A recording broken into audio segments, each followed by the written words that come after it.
আব্বু, নির্বাচন মানে কি? সবাই এত গুরুত্ব দিচ্ছে কেন? ভোট দেওয়া একটা দায়িত্ব, বাবা। এটা একটা আমানত। আমানত মানে কি? আল্লাহ তাআলা বলেন, নিশ্চয়ই আল্লাহ তোমাদেরকে নির্দেশ দেন আমানত তার যোগ্য লোকের কাছে পৌঁছে দিতে। না জেনে ভোট দিলে কি সমস্যা হয়?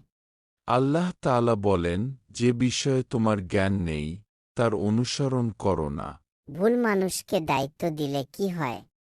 রাসূল সাল্লাল্লাহু আলাইহি ওয়াসাল্লাম বলেছেন, যখন দায়িত্ব অযোগ্য ব্যক্তির হাতে দেওয়া হয় তখন কিয়ামতের অপেক্ষা করো।